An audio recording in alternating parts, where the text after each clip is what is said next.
My name is Grace. I'm a housewife. I married my husband, Matthew, after our workplace romance. Our married life is smooth, without any complaints, and we live happily together every day. I've heard that many people struggle with their spouse's relatives after marriage, especially when it comes to a sister-in-law. I've heard that it can be quite troublesome.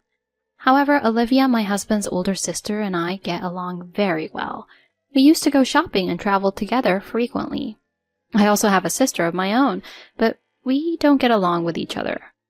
I often thought that if Olivia were my real sister, it would be great. However, one year, Olivia fell ill and passed away. The day I received the news, I was so sad that I couldn't eat. I couldn't stop crying until the day of the funeral. And on the day of the funeral, my husband, who had gone to the funeral venue ahead of me, suddenly called. "What's wrong?" When I picked up the phone, "Absolutely do not come to the funeral venue. Run to your parents' house. I'll explain the situation later, but for now, just leave the house quickly." He spoke in a breathless and angry tone, almost like he was in a rage. I didn't know what was going on. Why can't I go to the funeral of my sister-in-law with whom I was very close? I arrived at my parents' house with an unsettled feeling. "What's wrong? Today was supposed to be Olivia's funeral." My parents were surprised by my sudden gloomy expression when I returned home. I confessed what my husband had told me. "Huh, is that so? Just now someone claiming to be Matthew's relative contacted us. They were complaining about you, calling you all sorts of names. They even threatened to set our house on fire if we didn't pay them compensation. We have no idea what this is all about. We thought it might be a scam or harassment, but there might be something to it. Anyway, let's wait for further communication from Matthew." While saying this, my husband, dressed in mourning attire, hurriedly drove to our house. My husband bowed deeply, lowering his head. "My relatives did something unforgivable earlier. It seems they haven't arrived here yet. Just to be safe, let's go to the police." I couldn't immediately grasp the story from my breathless husband. I decided to calm him down and listen to the details. "In my sister's suicide note, there were a lot of accusations against you." No way. "It's true. Things like being called disgusting by you or being accused of violence. Baseless claims were written there and made-up stories asking for revenge, and the relatives who took it seriously are saying they'll seek revenge against you and are trying to demand an exorbitant compensation. This place is also compromised, so it's dangerous. Let's go to the police immediately." He confessed this with a pale face.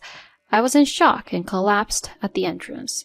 With my mother's support, I managed to regain some composure.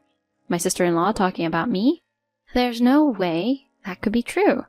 Even when I desperately searched my memory for any clues, I couldn't recall a single fragment of having done such a thing. My husband comforted me, stroking my shoulder. "Calm down. You'll be okay. It might be a fabrication. Maybe it was rewritten by my mother who dislikes you. My sister always spoke of you as if you were her real sister, saying how adorable you were. She used to talk about you with such happiness. It's unbelievable." He comforted me like this. However, I began to question whether things like fabricating or altering a suicide note could be so easily done. Even with my limited knowledge of the law, I quickly understood that tampering with such written documents would result in immediate legal consequences. "Anyway, if there was a phone call, relatives might come here." Feeling pressured, I left my parents' house. When I arrived at the police station, they immediately wanted to hear the details. I submitted the recorded abusive phone calls on my family home, and the smartphone video that captured my mother-in-law suddenly reading an unnatural suicide note at the funeral, as well as the furious reactions of relatives. The police informed me that since there hadn't been any actual harm yet, they would enhance patrols in the neighborhood and wait for developments. Still, the fact that we had consulted in advance, knowing it could work in our favor if something were to happen in the future, gave me some reassurance. However, shortly after returning home to my family's house, something happened that shattered that feeling of security. When my husband parked the car and got out, There was a commotion at the front door. I approached it cautiously, wondering what could be the matter. Here I found my sister. Her cheek reddened from being hit. "It's all your fault." There were the angry shouts of unfamiliar middle-aged men and women. On the ground, my father's beloved golf club lay broken, and fragments of vases and ornaments were scattered around. It was likely that while we were discussing the matter with the police, my husband's relatives had unexpectedly stormed my family's house. Hey everyone! My wife really hasn't done anything. And hurting my wife's sister? I'm calling the police. In a fit of anger, my husband called the police. At his words, it was evident that the individuals who seemed to be uncles and aunts momentarily hesitated. "Oh, sister?"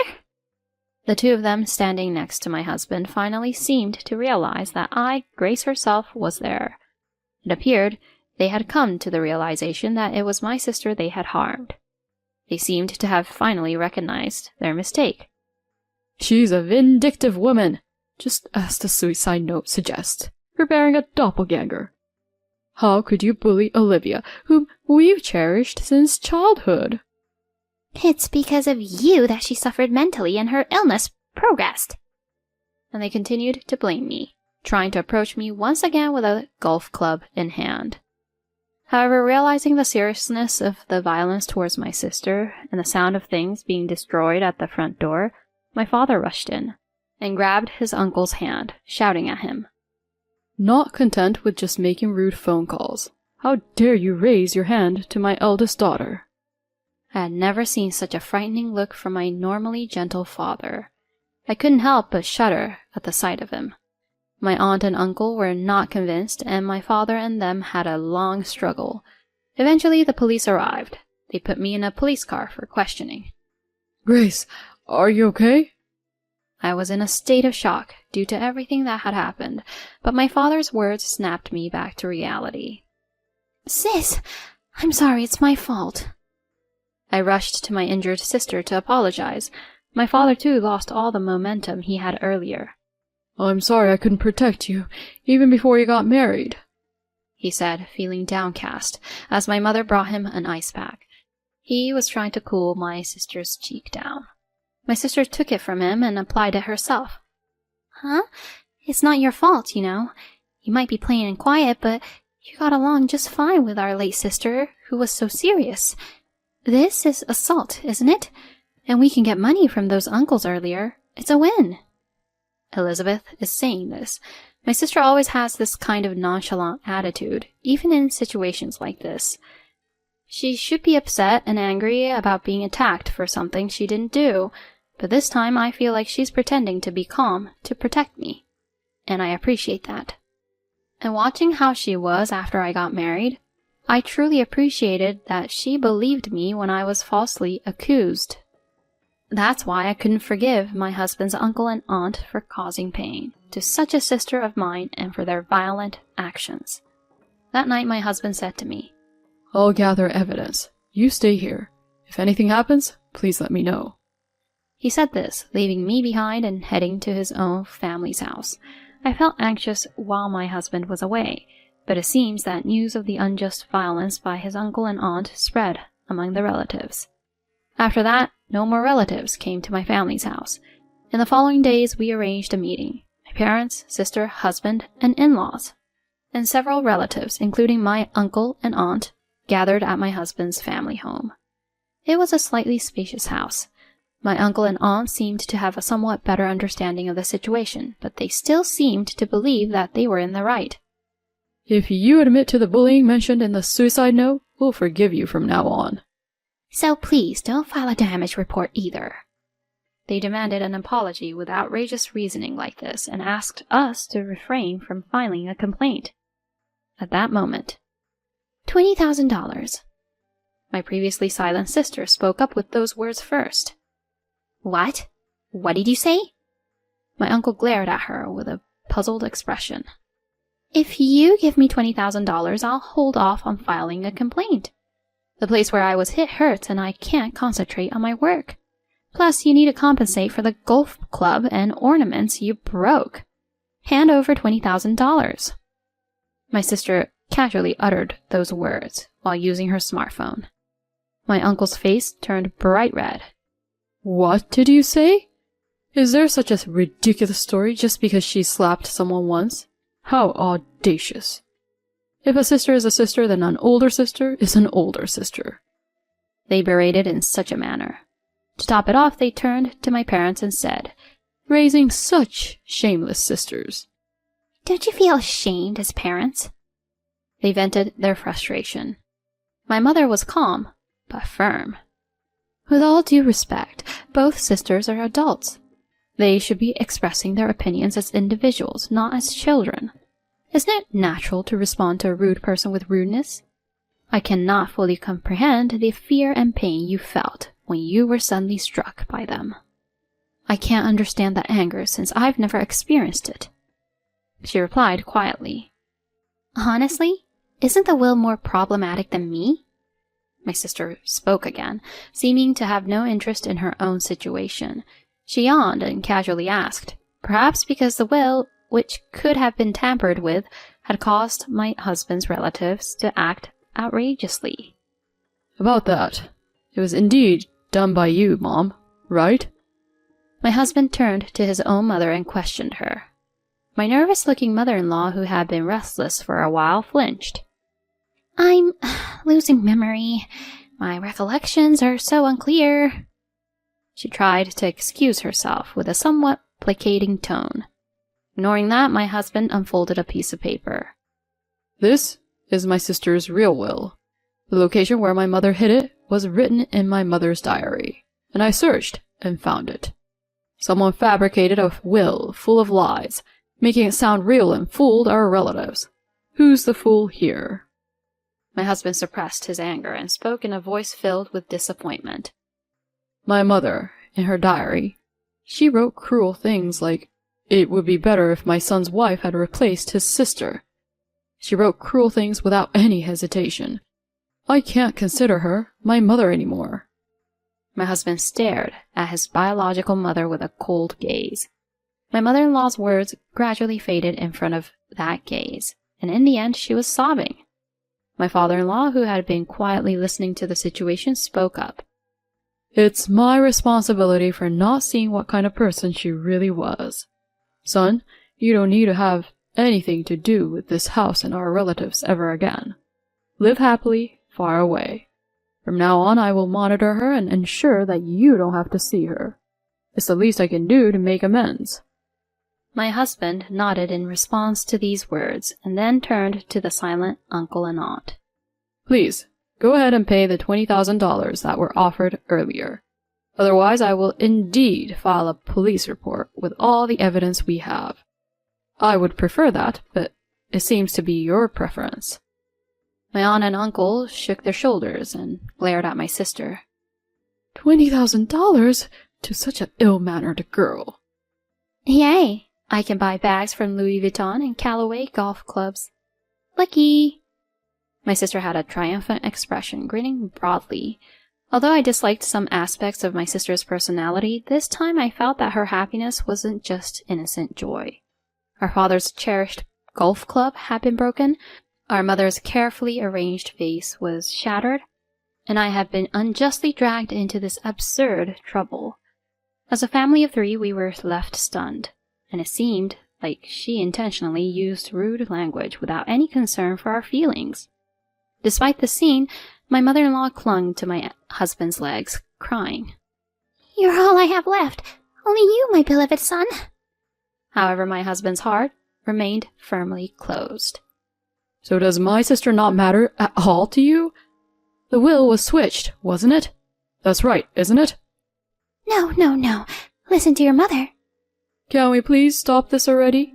How much more of an ugly person can you be? My father-in-law, still trying to assert his point, delivered a stern reprimand to my mother-in-law. I can't stand this anymore. Let's all go. Okay, let's leave the discussion about money for another day. Goodbye. My sister rose swiftly, seemingly scornful of our mother-in-law, and walked past the confused relatives who had discovered my mother-in-law's lies. With a confident stride, she headed for the front door, My parents followed her, and my husband, taking my bewildered hand, led me out of the house. At that moment, my husband said, "Even though she's like that now, she used to be a normal mother back in the day. When we came home from school, she used to give snacks to me and my sister. I won't return to this house anymore, so I feel a bit lonely." I still remember him smiling a complicated smile. A week later, as my emotions gradually settled, I decided to ask my husband about the real will. "Actually, I had planned to wait until you could smile more freely." Matthew brought out the real document and spread it out. "I love Grace," it began. "I have gone through a tough battle with illness, with frequent hospitalizations. Unlike my mother's feelings for my younger brother, I felt that my mother's concern for me was thinner. My father's kindness was always evident, but Grace, a woman close to my age, was the one who understood me the most. Because Grace has become my emotional support, I can feel every day that I can keep on living, even when it's tough. My parents have significant assets, so I want all my inheritance to go to Grace and Matthew. My mother would likely spend it all quickly, but my father would likely understand. I hope this can be the foundation of your happiness." I couldn't help but hold that will close and cry. "Just let it all out today." My husband comforted me by putting his arm around my shoulders. From that day on, I decided to cherish the memory of my sister-in-law and live with a smile. I'll keep her legacy safely stored away until the day I can use it. Afterward, my sister settled with my husband's uncle and aunt for $20,000. She promptly sent them a photo list of what she had bought as compensation, along with a letter of thanks for the $20,000. It was truly her way of handling things, but perhaps it was not enough to alleviate the pain of the real beating she had endured. On a side note, through this experience, my relationship with my sister improved slightly, and she started inviting me to have meals together more often.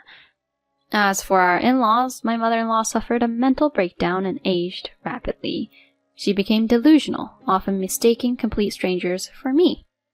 Matthew left because of you. It seems it even turned into a police matter. Despite it being her first offense and her mental state being taken into consideration, my mother-in-law was widely known as a dangerous individual. Despite this, my father-in-law did not abandon her as he had promised, and is taking care of her. We have cut ties with my husband's relatives and are currently living peacefully. When I look back, it was truly a terrifying experience. I do feel sorry for my father-in-law who knew nothing about it, but I still cannot forgive the fact that my mother-in-law trampled on her own daughter's feelings. For the sake of the older sister who prayed for us to live happily, my husband and I aspire to lead a long life together, taking it slowly and peacefully.